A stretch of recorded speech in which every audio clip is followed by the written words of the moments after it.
Hello everyone, this video is on devotion.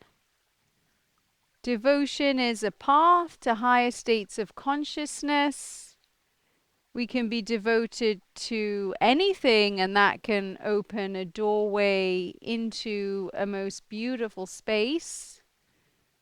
We can use meditation as a doorway, we can use service as a doorway, we can use devotion as a doorway, we can use yoga as a doorway. But I'm just going to channel devotion and how that works and how can we cultivate devotion in our life so that we rise up to a new platform of awareness. So let me enter silence for a few moments and see what comes up.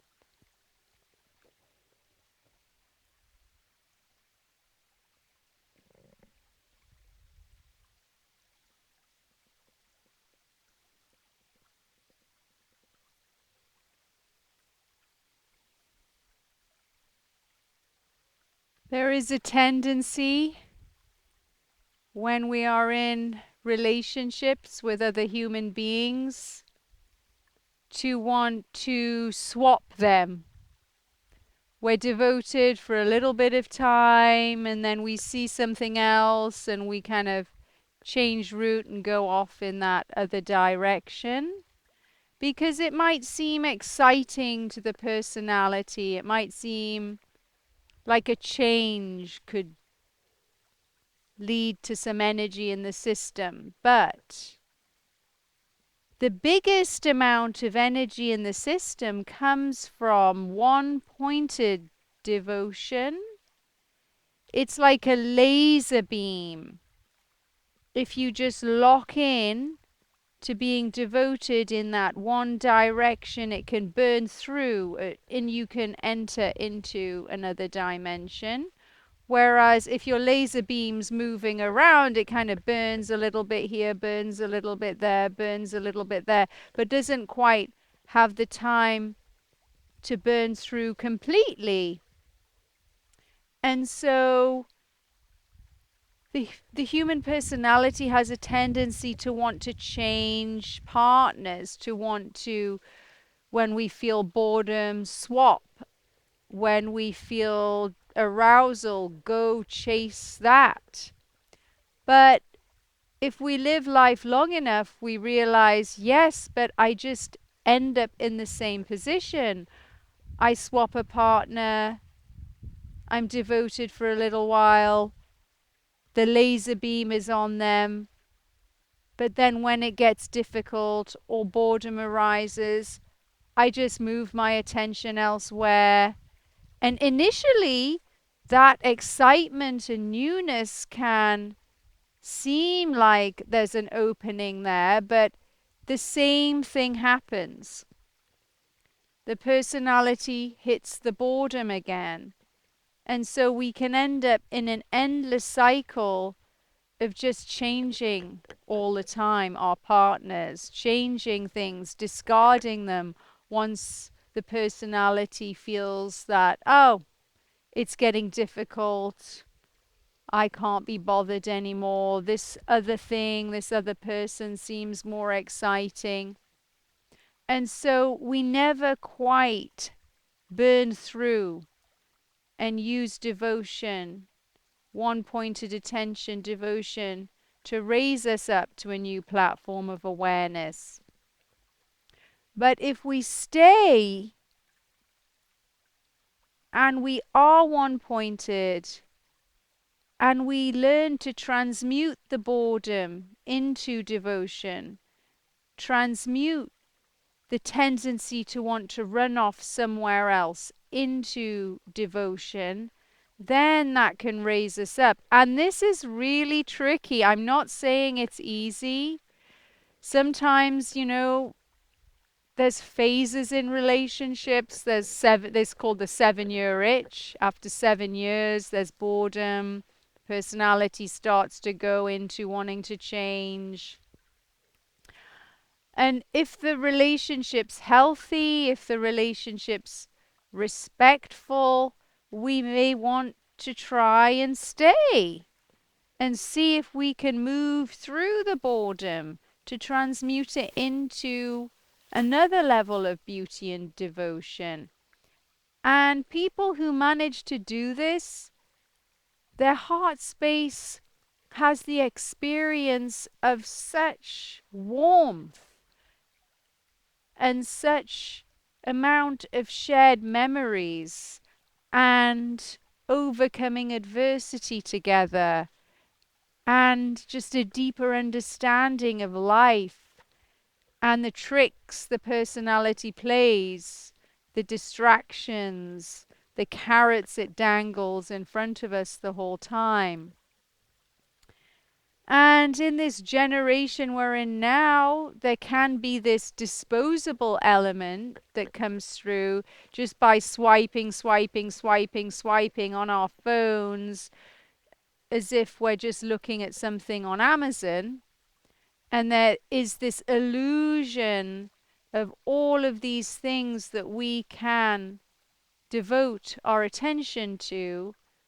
But if we're going to dig a well, we don't start digging a well and then get distracted and go somewhere else and start digging another well and then get distracted and start digging another well, because then we never get to the water. If we just stay and we just keep digging, we'll eventually hit water. But if we're just lackadaisical, not caring about people's feelings, getting distracted, any primordial urge that comes up, we run and follow it, then we never hit the water. And we can become lonely, and we can become maybe slightly addicted to just the adrenaline of the change.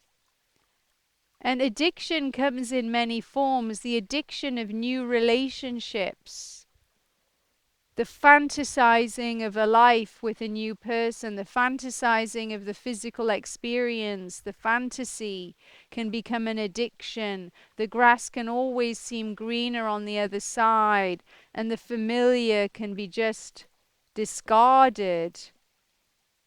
But if we see our partner with new eyes every day and we cultivate curiosity, knowing that they're never the same, they're changing in every single moment, they're changing.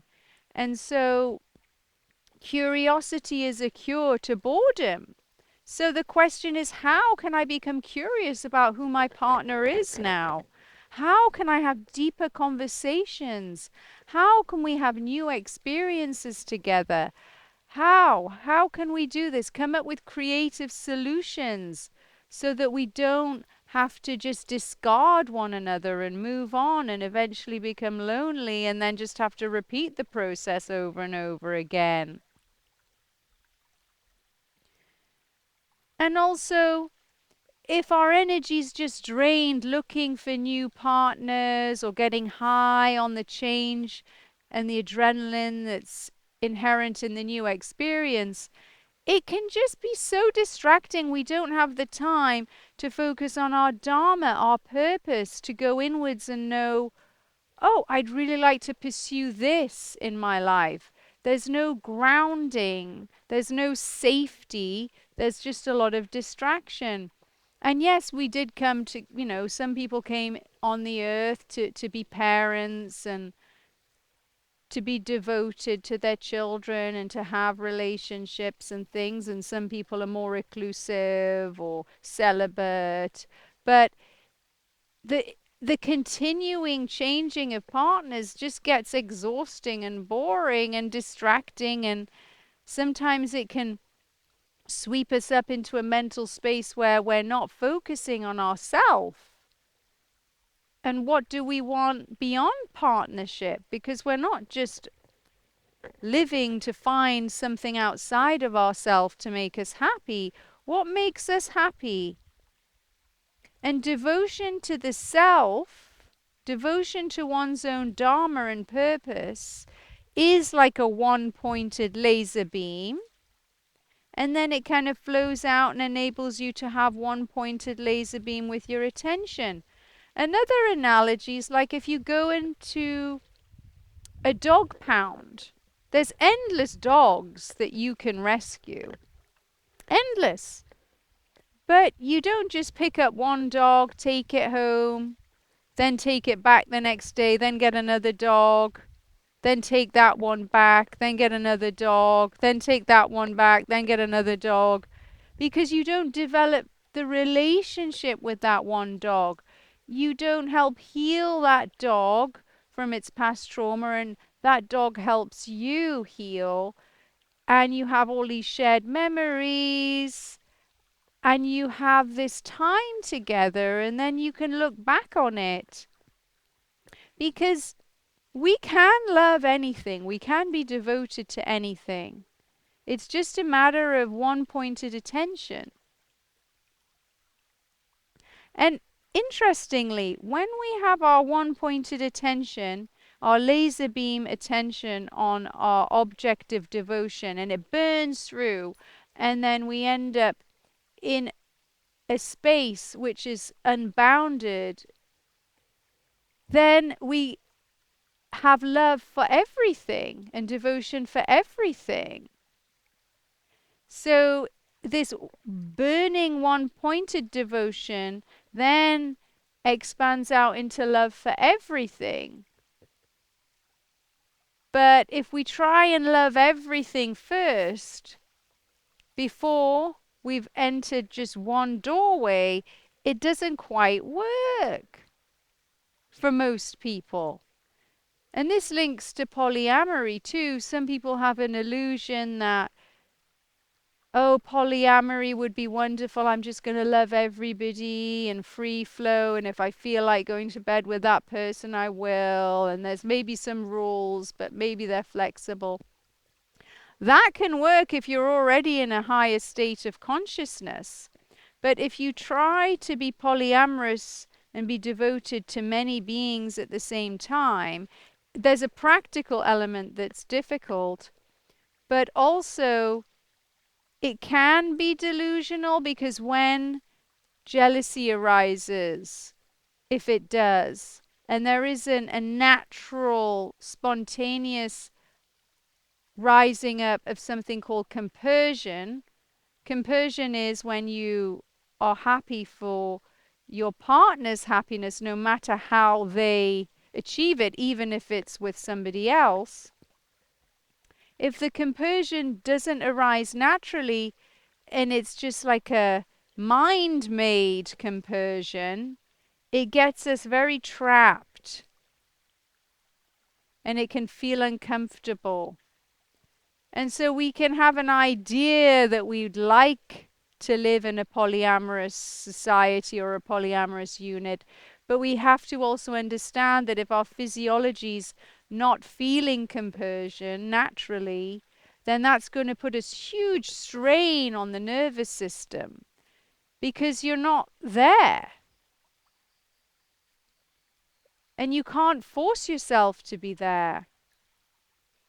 And so if monogamy is more suited to your physiology, the one-pointed monogamy can rise you up into a higher state of awareness. And then if polyamory comes from that, so be it. But often it doesn't. Sometimes the sexual urges completely go away for some people and they become celibate. Some people, they become more sexual. But it isn't a distraction. And even though they have sexual energy running through their system, they value being one-pointed. They're able to be one-pointed. And if we've opened our heart space to someone, and we've given our word to that person that we're going to take care of their heart, and we're devoting our life to that person, and the trust is there and the safety is there, That is like a delicate little flower that we mustn't shake, because if we shake the flower, the roses fall off. And your heart space is like a rose, and your partner's heart space is like a rose, and it's very delicate and it's beautiful. It smells beautiful, it looks beautiful, but it does need watering. It does need gentle, loving care every day. Cannot be taken for granted, must be watered, must be respected, must provide a safe environment without games. Games shake the rose. Making your partner jealous shakes the rose. All the games that people play, it feeds the ego, it might create some excitement, but it's not healthy. And so taking care of the heart space of your loved ones is essential, because it reflects back to you. You are the other person. They are you. So whatever you do to the other person, you do to yourself. There is no separation at a certain level.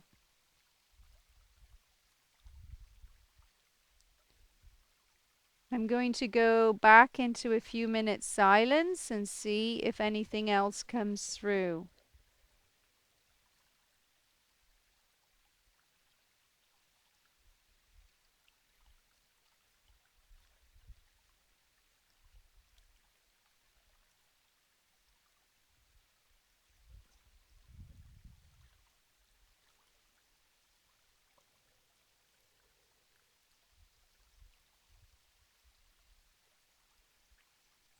If you do get an urge to want to leave, or you are bored, just come back into the silence. Feel that urge to want to leave, to want to fantasize about the other person, if there is one. If there's boredom or irritation, just feel it in your body.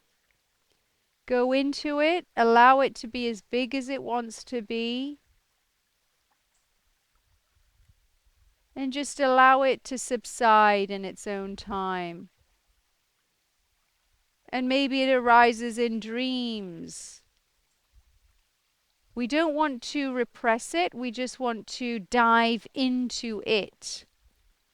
Because if we dive into the fantasies, if we dive into the feeling behind them, into the cocktails of emotions, and we just dive, use that as a laser beam, then we can transmute it into higher states of consciousness and heal ourselves and heal the world, because we're so interconnected. So there's collective boredom, there's collective irritation, there's collective flights.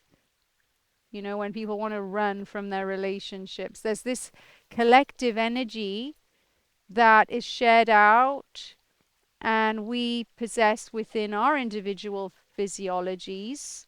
And so it's a gift to transmute it. It's an invitation when it arises within you. You don't need to take it even too personally.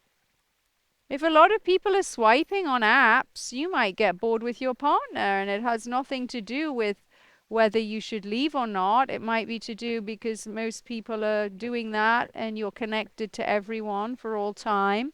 And so that can happen. And so if it arises within you, it's probably arising within other people. But everything can be used, everything can be transmuted into higher states of consciousness. We don't need to get afraid of it and then run off or blow up our life or leave our kids and family or. there's so many different things that people do when they get hijacked. And so I'm going to pray today that we all find a way to experience devotion in our life. And a relationship is over when we act just for ourselves, because we are not just ourselves, we are all beings. And so if we want to be devoted in a relationship and raise our level of awareness, selfishness must be dissolved for the benefit of all mankind. May we be united and take care of each other's heart spaces so that we can all feel safe and loved. Jai